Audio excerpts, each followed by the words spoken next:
John, because apparently he spent some time here from what I remember. We've had a lot of associate ministers come and go, but I think John was here for a while now. No, we're excited to have John here tonight. John and Carissa and their new baby are here from the Newland Street Church down in Garden Grove, and we're excited that they're here. They're also going to stick around because they're going up to Bible camp on Saturday too, and they're awesome workers up there. And even though they just had a baby, they're doing everything up there. So I really want to compliment what they're doing. John is a great student of God's Word, an excellent gospel preacher. I've enjoyed our relationship and friendshiping over the years, and the mutual encouragement there. Got to have lunch with John and Nick today, and it was always an encouragement to see the work that he's doing. He's actually teaching our adult Bible class every day up there at camp, and he showed me his notes. There's like 150 pages, so it's going to be a very involved class, so get ready for that one if you're going to be in that class. But John is going to be talking about God in the book of Job tonight. So John, I'm going to turn over the podium to you, and just follow along.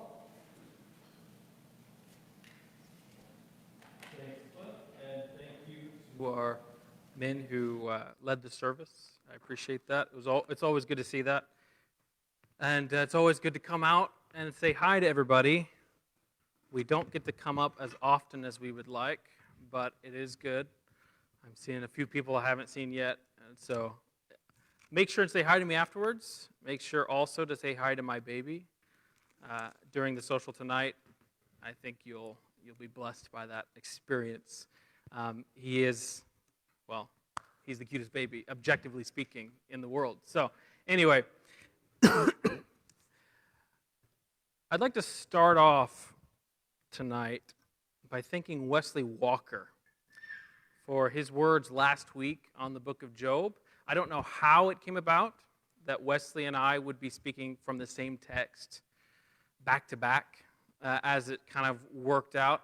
And it kind of painted me into a corner because he spoke about a lot of the things I was going to speak about, and he did it in such a beautiful way that I can't even be mad at him, okay? Because it was a very well-done lesson last week. I got to see it online. And so if you weren't here last week, I encourage you to look that up. I'm going to do my best to make sure that this lesson comes, let's say, from a different angle, a different approach, and maybe I'm gonna hope that these two, that his lesson and my lesson, will work as a sort of companion, couple of companion pieces toward one another. But if you haven't seen that one, I encourage you to look that up online. It was a beautiful, well-done lesson. And so there's my plug for him. Please go ahead and do that. I'll say hi to everybody online as well who might be watching.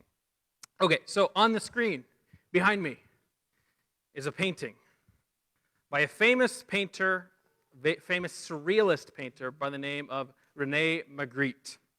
René Magritte was famous in his day for his quirky style. You probably know him from this painting called The Son of Man, although he painted that many years later. It was in 1929, as the surrealist movement was kind of drawing to a close, as it was gaining really full momentum, that he painted this painting, and it's really in response to the age that had come before, the realist age of the painters, where everything they painted was realistic. And so he painted this as a response to them. And what it is, as you can see, a very realistic depiction of a pipe. And written underneath this pipe are the words in French, "This is not a pipe." That's the painting. Now, this confounded people for many years because he was silent as to the meaning. And so several theories began popping up. People were wondering, is this some kind of optical illusion? Is this a painting of something else and it happens to look like a pipe, but at first glance, but maybe it's something else? What is going on? People were coming up with all sorts of theories because they weren't sure what this was all about. Until finally, Magritte, years later, he broke his silence on this, and he said this: "The famous pipe, how people reproached me for it. And yet, could you stuff my pipe? No. It's just a representation, is it not? So if I'd written on my picture, 'This is a pipe,' I'd have been lying. See, this is not a pipe. You cannot pick it up. You cannot turn it over. As Magritte pointed out, you can't stuff it. You can't smoke it. It is not a pipe. It is a painting of a pipe. When a photographer takes a picture of a tree, that tree really exists, but the picture that comes out is not the tree itself. It is an interpretation of that tree. The photographer decides what time of day, what angle, what season even it is when they try to take this picture, and try as they might to make sure this image is accurate to real life, they cannot make a new tree that is exactly the same, because we are all limited to the canvas on which we are painting. We are all limited to the canvas on which we are painting. Raise your hand if you've ever been to the Grand Canyon. Okay, we're on the west side of the country. Most of us have been there. Okay, from that group, raise your hand if you've ever seen a picture that really did the Grand Canyon justice. It doesn't exist, does it? Because an image of the Grand Canyon is not the same thing as being at the Grand Canyon. Now, up at Bible Camp, we're going to be talking in our adult class about reading the Bible as literature. And one of the first things we need to understand about reading the Bible is that we're not looking at security footage of an event that took place. We are reading literature. Now, that is not to say that it is inaccurate. That is in no way to say that it is a man-made production. But it is to say that every sentence and every word was carefully crafted to convey depths of meaning beyond what is simply being described. There is something deeper going on, and I should say, if we look at the Bible and we forget that it is literature, that it was carefully crafted in this manner, if we approach the Bible as if it is only a list of events, then we're really going to miss a lot. We're going to miss out on a lot of what the Bible has to say. And we also need to understand that, again, we are limited to the canvas on which we paint. In other words, ink on a page has a limit to what it can convey. And God chose to convey his message by means of ink on a page. And there's a limit to that. Now, again, that is not to say anything negative about the Bible. This is how God chose to communicate with us. But to steal a word from Magritte, we turn to the Gospel of John. This is not the life of Christ. It is a representation of the life of Christ. It is a snapshot, if you will. Think of the life of Christ as a Grand Canyon of events, and the Gospel of John is a snapshot we've been given. In fact, it's not the only one. We were given 4 very distinct snapshots of the life of Christ, of the ministry that he had on this earth. And in each one of these different snapshots, the order of the events is changed around. Certain details are inserted or are taken out. And we're given a different angle in each of the Gospels. Yes, the combination of all of these images gives us a better idea as to the scope of what's going on, but it's still not the same as being at the Grand Canyon. It's still not the same as being there. And that's, I think, why John ended his gospel in chapter 21, verse 25, by saying, "And there are also many other things which Jesus did, which if they were written in detail, I suppose that even the world itself would not contain the books that would be written." Okay, so the book of John, it's a snapshot. It's a carefully crafted representation of an event that took place, but it is not the event itself. So what does that have to do with talking about the book of Job? Well, keep all of this in mind and go ahead and turn to the book of Job. The character I've been assigned is God in the book of Job. God, the creator of heaven and earth, Yahweh, the one who was, who is, and who is to come. That's who I've got to cover in my one class this evening. So strap in. This is going to take a while. Okay?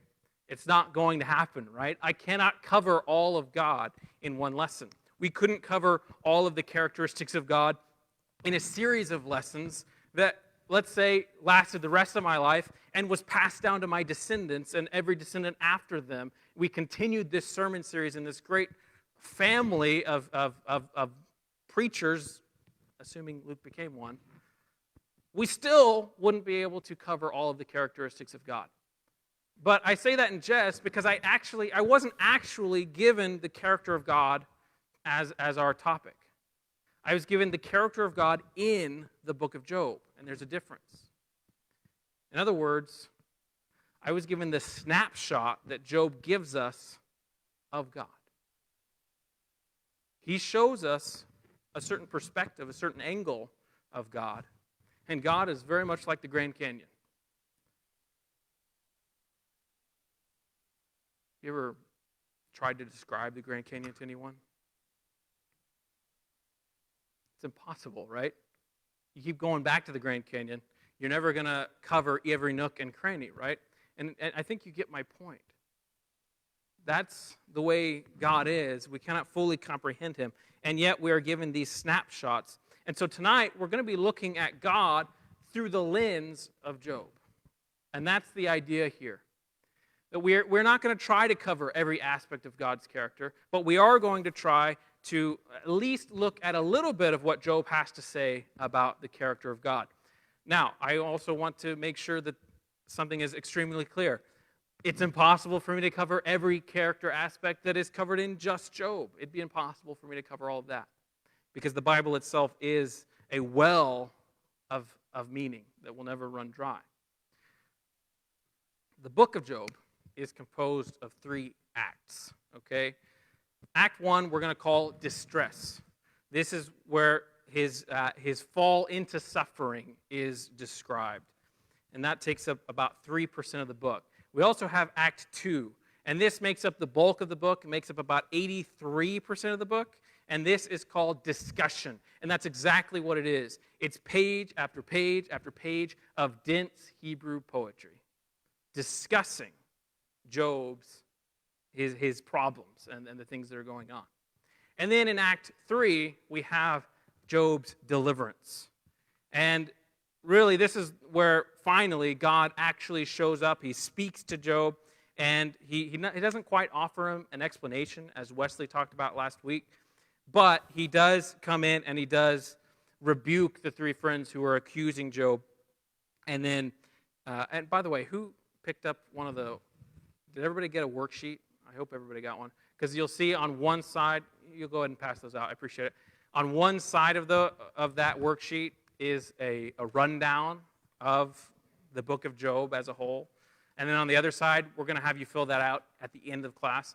But the front side, or whichever side you want to say it is, the outline of the book, hopefully will give you a better idea as to the structure laid out here. And the 3 acts are displayed there. But here's just a pie chart, just to give you an image of how much of this book is dedicated to dense poetry, to very hard to understand flowery language, poetry that is a discussion on certain themes and ideas. Now, if we were to break this down in another way, where we just looked at which portions are poetry and which portions are narrative epic, then it gets even crazier. A whopping 96% of this book, again, and this is verse by verse, 96% of this book is poetry, and the remaining 4% is narrative. So what does that mean? Well, it means we need to read it as poetry. We need to read it as such. Now, again, that is not to say that Job isn't an actual or wasn't an actual person, but it is to say that this book is an exploration of ideas and topics and themes. And if we read it as if it's only an event that took place, we're going to miss the point. We really will miss the forest for the trees, because the Bible is filled with several literary genres, and each genre comes with its own tool set. Each genre comes with its own structures, and we need to approach each genre correctly. So the first thing we need to understand about Job is that it is a book of poetry. And I think because we forget this, we lack in our appreciation for this text. Purely as a work of Jewish literature, the book of Job has been praised and it has inspired people for many, many years. Let me read a few quotes from a few famous writers, famous historians, and so forth. Thomas Carlyle called the book of Job all men's book. Victor Hugo said, "Tomorrow, if all literature was to be destroyed and it was left to me to retain one work only, I should save Job." Alfred Lord Tennyson called it the greatest poem, whether of ancient or modern literature. And Daniel Webster said, "The book of Job, taken as a mere work of literary genius, is one of the most wonderful productions of any age or of any language." Such praise is heaped upon this book by secular thinkers, by people who don't believe. And I find it somewhat ironic. Because maybe my perspective is skewed on this, that's very possible, but in my experience, it seems to me that Christians are not so eager to study the book of Job. We're not generally overwhelmed by the beauty of the book of Job. I think maybe it's because it makes us uncomfortable. Maybe it's because of the dense Hebrew poetry. I'm going to keep reiterating that just because we need to understand just how poetic this book is. But there may be any number of reasons, but in my experience, we like to tiptoe around the book of Job. We like to maybe study the first few chapters, maybe study the last few chapters. And we always go in for the wrong reasons. We go into the last few chapters looking for apologetics, right? We look at the behemoth or the Leviathan, and we're coming up with all sorts of plans, all sorts of little notes on those. And we're missing the whole point of why God talked about the behemoth and the Leviathan in the first place. Now, none of this is to say that we're doing everything wrong, right? But again, I want to make sure we understand this book is beautiful. This book is incredible.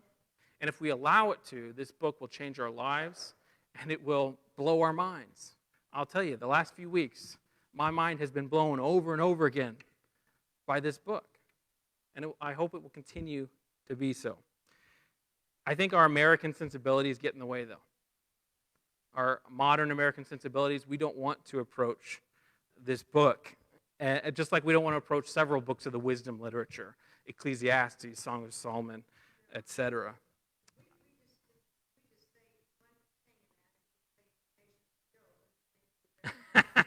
That's a good point.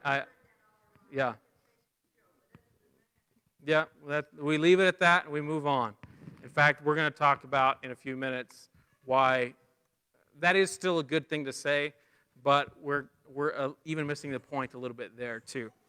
Okay, so Job is a gigantic epic. We need to understand this. Job is a gigantic epic. It's a drama that sweeps from heaven to earth. It is also a sophisticated book of Hebrew poetry.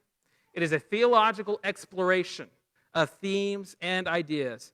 Again, this is not to say that it's fiction. You look at other books of the Bible, they refer to Job as an historical figure. But again, if we approach this in the incorrect way, we're going to miss the forest for the trees. And I think one look at the structure of the book, as you see on your sheet, and you'll see how well tailored the book is. Okay? Even part 2, Act 2, which is the part we don't like to read, is so meticulously structured. You'll see that there are 3 rounds there, followed by Elihu who shows up, and we'll talk about that. But all of this was structured, all of this was tailored with a specific purpose in mind, or several purposes in mind. I'm going to talk about one of those purposes tonight. To put God on trial. Now that may seem crazy, that may seem even a little bit inflammatory, right? But I do, after careful study, I do believe that there's little room for doubt that this book is putting God on trial. Complete with an accuser, defendants, a debate, the argumentation, until eventually a verdict is reached. On the first read-through, we might be tempted to say it's only Job who's on trial, who's being tested, right? Because it is Job, after all, who has to continually say, no, I'm innocent. He is the one who has to continually maintain that he didn't do anything wrong. And he is the one who a lot of accusations are being lobbed at. But again, I think if we look a little bit closer, we see that even though Job is being tested and being tried, the true focus of the book is testing and trying God. with certain big questions in mind, and we'll look at some of those questions in a moment. But first, let's go ahead and read a few verses from chapter 1. Chapter 1. In the first 5 verses, by the way, we're given some insight into the wealth of Job's character as well as his possessions. He is a man who was blameless and upright. He is a man,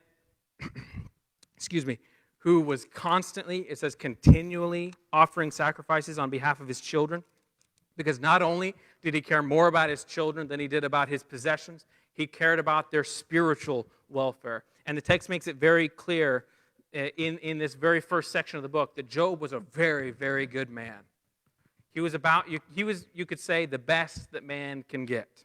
Okay? He is the best of us, and we are offering him up as an example of the best that we as humans can do. And then we're flashed away into heaven. At least what we think is heaven, what we think of as the throne room of God. Verse 6. It says, "Now there was a day when the sons of God came to present themselves before the Lord, and the Satan, the accuser, also came among them. The Lord said to the accuser, 'From where do you come?' Then the accuser answered the Lord and said, 'From roaming about on the earth and walking around on it.' The Lord said to the accuser, 'Have you considered my servant Job? For there is no one like him on the earth, a blameless and upright man, fearing God and turning away from evil.' Then the accuser answered the Lord, 'Does Job fear God for nothing? Have you not made a hedge about him and his house and all that he has on every side? You have blessed the work of his hands, and his possessions have increased in the land. Put forth your hand now and touch all that he has. He will surely curse you to your face.' Then the Lord said to the accuser, 'Behold, all that he has is in your power. Only do not put forth your hand on him.' So the accuser departed from the presence of the Lord." So you may have noticed I didn't use the word Satan or the title Satan. Because at best, the English translation Satan here is a bit of an assumption. At worst, it's a bad translation. Because when you look at the original Hebrew word, it's the Satan. It means simply the accuser. And it certainly didn't mean Satan the way we think of it to the Jews who read this book to each other over and over again. I mean, it's not until the New Testament that we have a full comprehension of who Satan is. And yes, Satan is called the accuser, but there are other instances in which other people are called accusers as well, and opponents, and it's a very sophisticated thing going on here, and we can't simply assume that this is Satan. Now, it could be Satan, but if it is Satan, there are several theological questions that pop into our mind. Like, for instance, how is Satan able to waltz into the throne room of God? Can God abide sin? Is Satan not a sinful being? Has he not been banished? Or are we simply taking all of this way too literally, forgetting again the point? Now, it could be Satan, but there are many scholars who have come to the conclusion that it, in fact, isn't. That this is another angelic being, one who is not evil per se, but one who, let's call, is a policy watchdog and is challenging God on how he runs the world. And that is the point. The accuser steps forward, and the accuser doesn't accuse Job, he accuses God. The accuser says, "I've been roaming around on the earth," and God says, "Well, have you seen Job?" See, God is the one who brings him up. God is the one who ropes Job into this. And the accuser says, "Well, Job's just working the system. He only serves you because you've given him all of these wonderful things. If you were to not do that," notice how many times the accuser says "you." And I can almost feel him pointing at God. He's saying, the way you run the world isn't going very well. Now, if it is Satan, then we, of course, read a lot of malice into this. But if it isn't, it's simply a challenge. It's a question. God, do you run the world correctly? I'm going to challenge that notion. And that's where this whole book starts. It all starts with this idea that God is on trial. And every page, every time this discussion grows between Job and his friends, this is what they're discussing. They're discussing big questions that all have to do with God and putting God on trial. They're asking, is God just? They're asking, does God run the universe based on a strict principle of justice? And they're also asking, okay, how is Job's suffering to be explained? And all of this stems from what they're saying about God and how God himself and the way God runs the world is what's on trial here.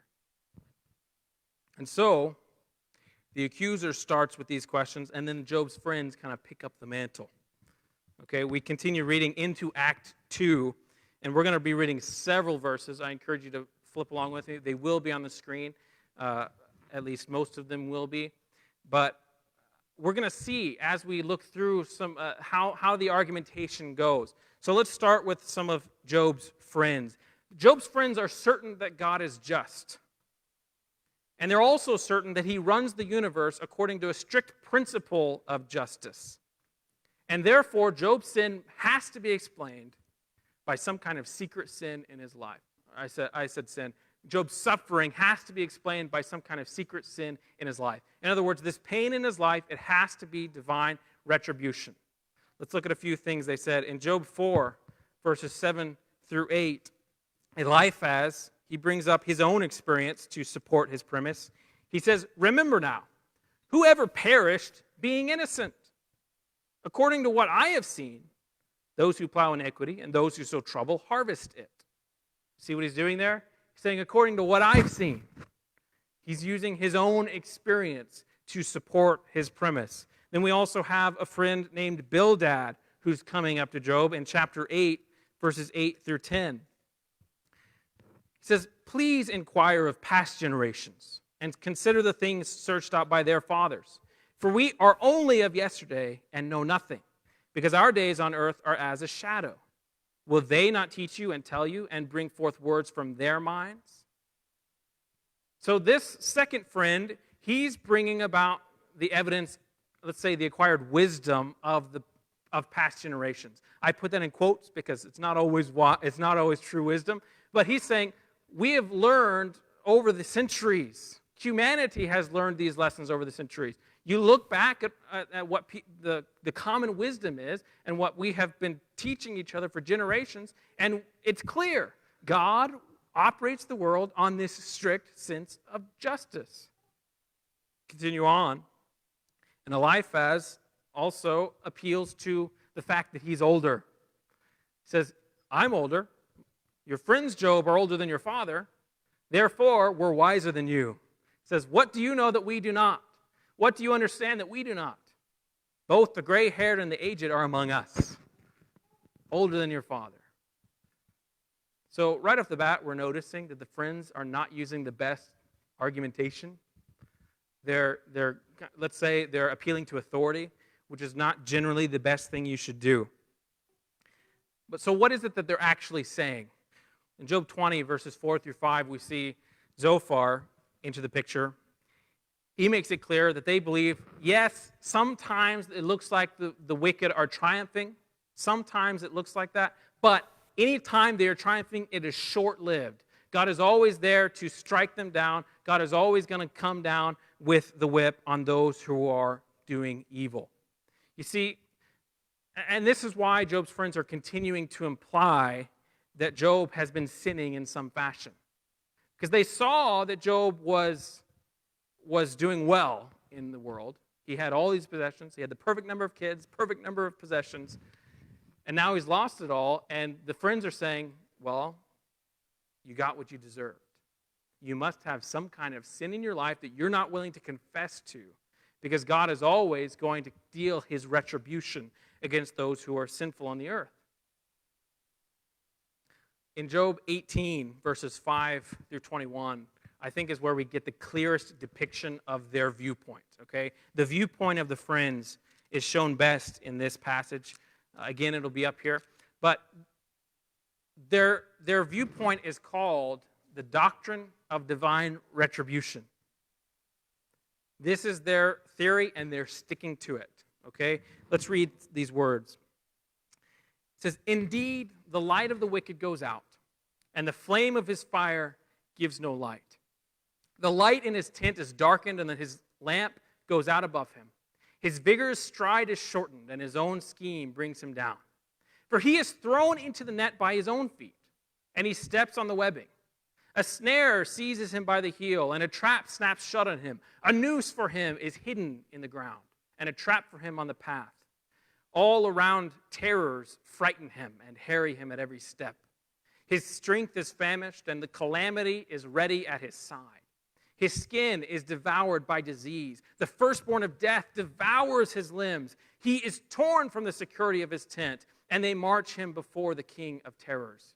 There dwells in his tent nothing of his. Brimstone is scattered on his habitation. His roots are dried below, and his branch is cut off above. Memory of him perishes from the earth, and he has no name abroad. He is driven from light into darkness and chased from the inhabited world. He has no offspring or posterity among his people, nor any survivor where he sojourned. Those in the west are appalled at his fate, and those in the east are seized with horror. And listen to this. Surely such are the dwellings of the wicked, and this is the place of him who does not know God.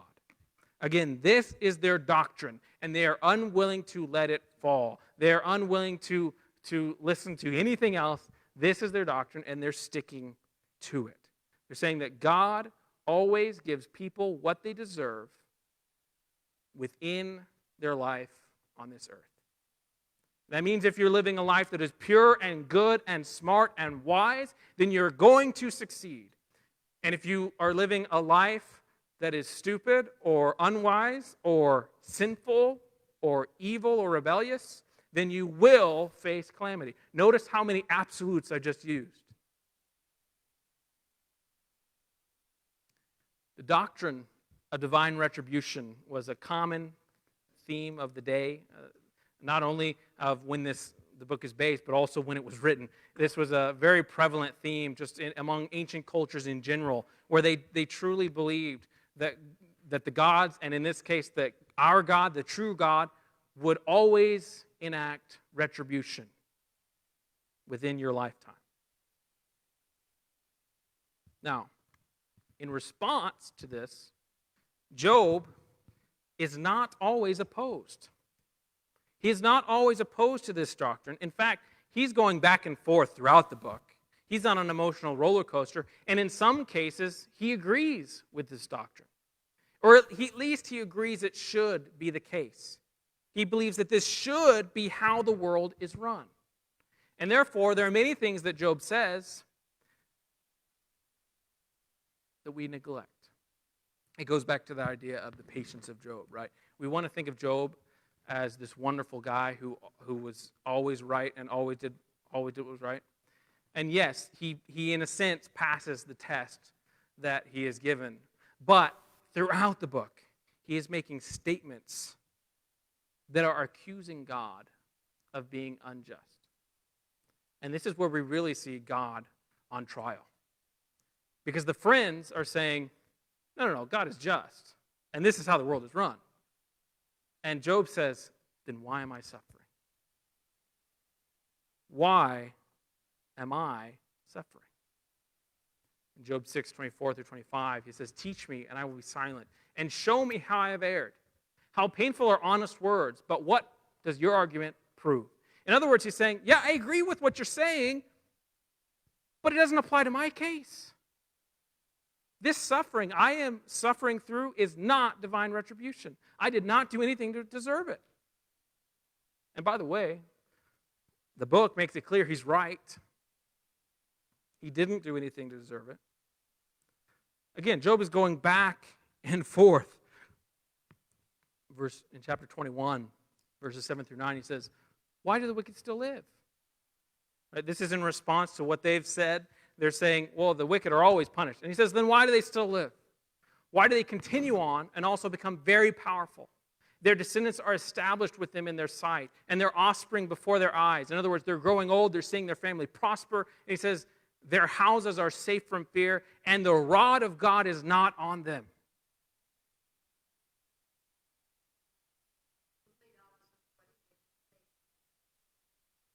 Yeah, yeah. And it's ironic, and it's, let's say this, it's counterproductive to the way we'd like to view Job a lot of the time. Because we don't want to see him saying these things. We don't want to see anyone in the Bible accuse God of being unjust. But he does, and he continues. Job 9:22-24, he says, "It is all one, therefore I say, he destroys the guiltless and the wicked." So he's now accusing God of being overall malevolent. God doesn't care about anyone, he destroys everyone. It says, "If the scourge kills suddenly, he mocks the despair of the innocent. The earth is given into the hand of the wicked. He covers the faces of its judges. If it is not he, then who is it?"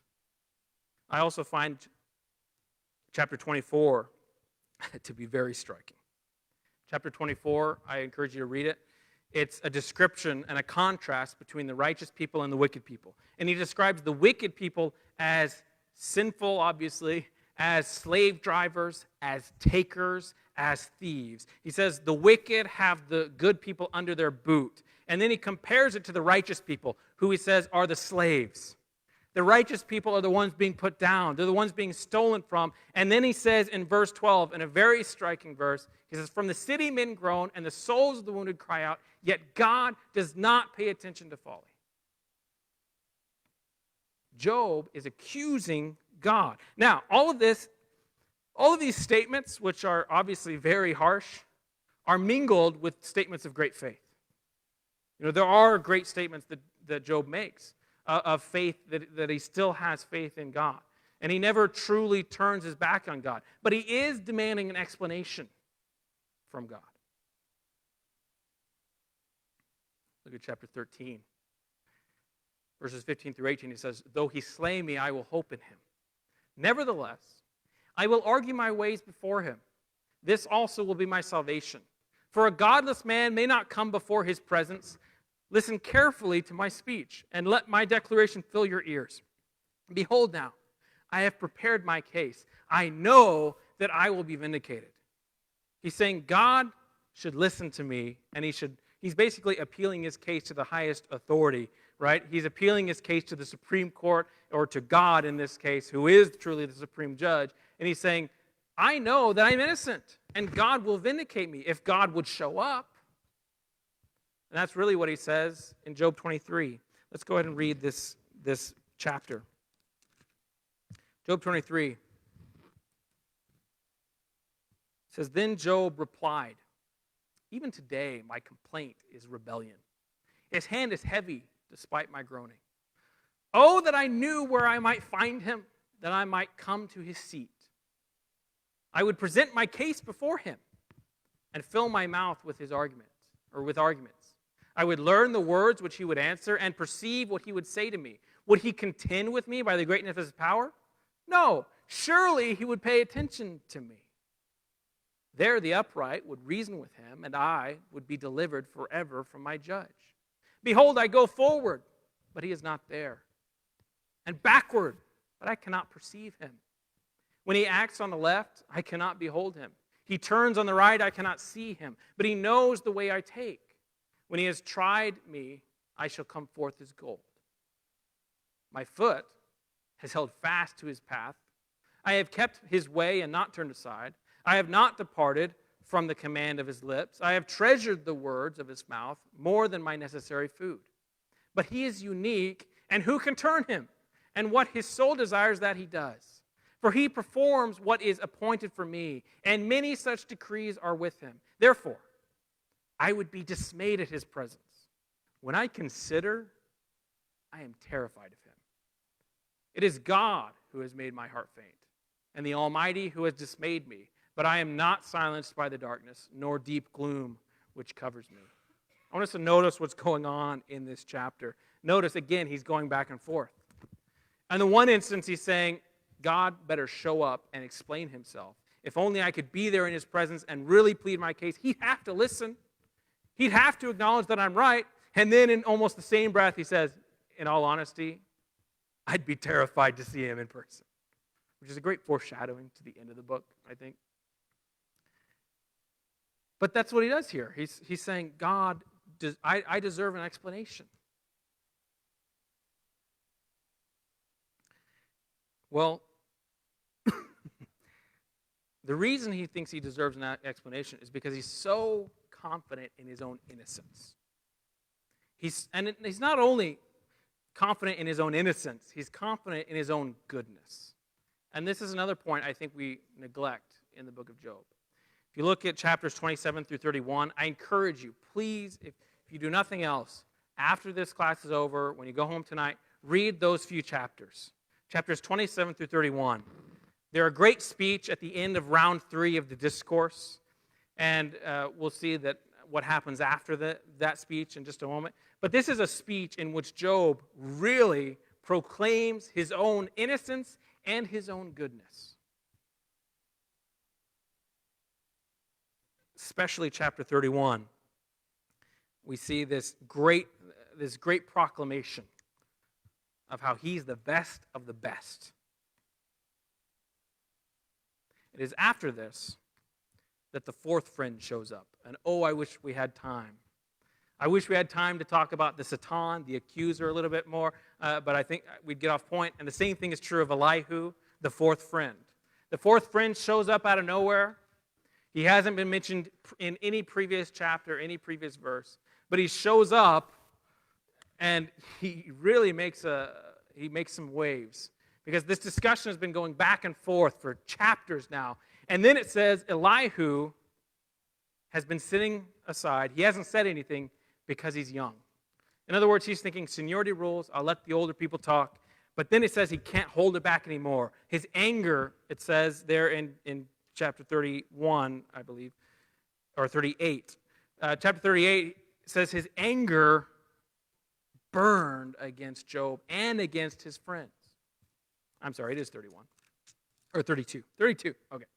But it says his anger burned against Job and against Job's friends.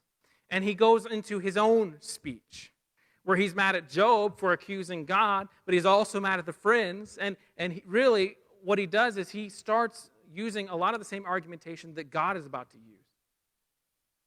When God does show up, God uses certain arguments, and Elihu almost operates as the transition into God, because Elihu, he's mentioning this storm, and he's calling upon creation as a witness, which God does, and he's also describing the storm that is taking place around them. It almost reminds me of reading Shakespeare. I don't know how much Shakespeare you've read, but when you read his, he didn't have many parts in his plays that had much action, stage action, right? There weren't many stage directions in his plays, and so a lot of the dialogue was used to describe events that were happening around them. And I think that's pretty much the same thing that's happening with Elihu. In fact, Job has already mentioned a storm as well. This storm has been brewing on the horizon for the entire book. But now we have Elihu really talking about this storm, this whirlwind around them, until finally Acts 3 begins. And this is where God shows up. Chapter 38. God speaks out of the whirlwind. God has been on trial this whole book, and now he's come to give an explanation. Now he's come to give the explanation that Job feels he deserves. And as Wesley talked about last week, that's not exactly what happens, is it? Because Job isn't given an explanation.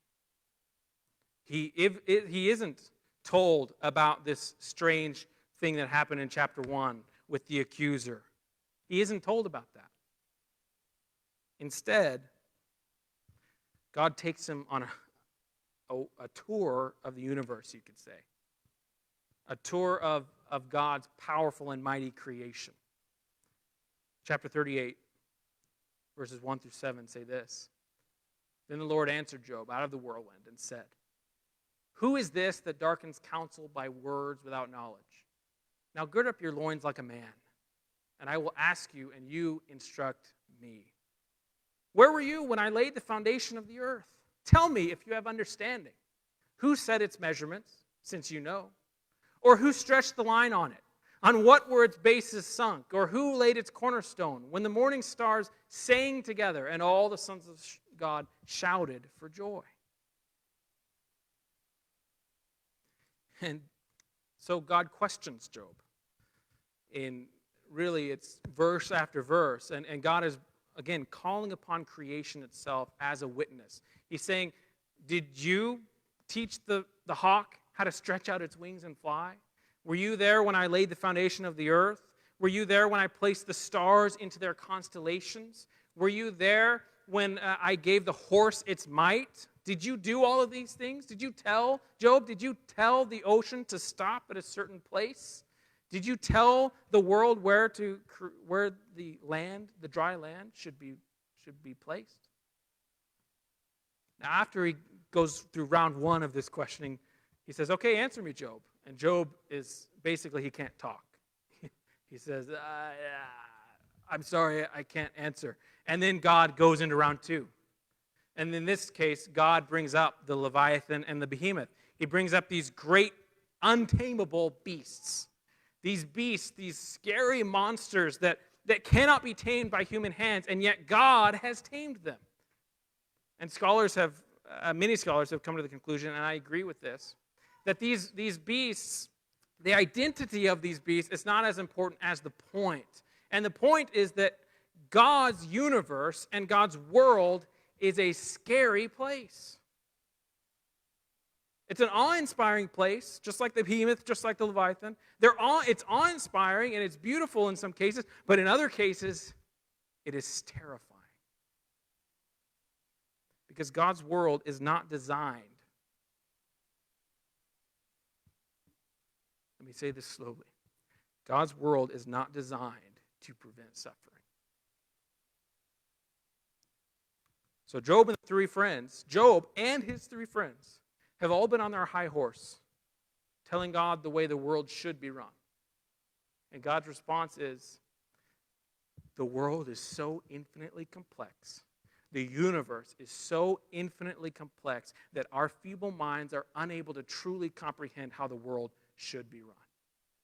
We think it makes sense that when somebody does something wrong, they should instantly be punished. Or when somebody does something right, they should instantly have something good. But God is saying things are so much more complex than that. And sure, that sounds good on paper. But that just doesn't work in real life. And God has a purpose to this world where our own happiness is not the point.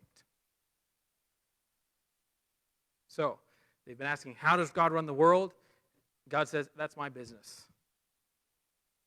You just wouldn't understand. We'd best humble ourselves. And that's exactly what Job does. Chapter 42, verses 1 through 6. Go ahead and read it with me. It says, Job answered the Lord and said, I know that you can do all things, and that no purpose of yours can be thwarted. Who is this that hides counsel without knowledge? Therefore, I have declared that which I do not understand. Things too wonderful for me, which I do not know. Hear now, and I will speak. I will ask you, and you instruct me. I have heard of you by the hearing of the ear, but now my eyes see you. Therefore, I retract and I repent in dust and ashes. Job repents. So, what's the verdict of this trial? Well, in essence, it's thrown out as a mistrial. It's thrown out by the judge, right? Because everyone who was discussing everything involved, their brains and our brains were too feeble to truly understand the world. And we were speaking of things we truly do not understand. We may want an explanation. But as God puts it, we simply wouldn't understand. Therefore, we need to trust him. We need to trust him in this terrifying world instead of turning our back on him. And Job is, in the end, vindicated. God, in the end, does grant him a new family and new possessions, and God rebukes the friends who have been accusing Job. So Job is honored in the end. But I want us to just remember that Job had to repent there also. So, final 3 points. Go ahead and turn to the back of your page there. Sorry I'm going over, but I'm not going to cut it. This book is too mind-blowing to just cut short. Okay. Sorry, we have only a few things left. The first thing that the book of Job teaches us about God is that he doesn't run the world according to a strict doctrine of retribution. So, God is used in the book, and I say that in quotes because God is using himself, obviously. But he's used in the book to refute the doctrine of retribution. So you see on the sheet, you have a triangle there. You can go ahead and fill it out like this, okay? There are 3 points coming from 3 different perspectives. Let's say 3 sides to this argument, okay? There's Job's righteousness, there's God's goodness, and there's the doctrine of retribution. Not all 3 can be true at once. Not all 3 can be true at once. And so Job's friends, they believe that God is good, and they believe in the doctrine of retribution, and so therefore they're saying, well, maybe Job isn't so righteous. Now Job, he's saying, yes, I believe that the doctrine of retribution is a good thing, and it should be how the world is run. So maybe God isn't just. But then God bursts the doors open, and he says, no, you just don't understand. The doctrine of retribution is the assumption that's been wrong the whole time. So that's the first thing we need to understand about God from the book of Job. The second thing that this book teaches us is that God is infinitely complex. God is infinitely complex. He is the Grand Canyon. And we're given snapshots, but we could never fully understand who he is.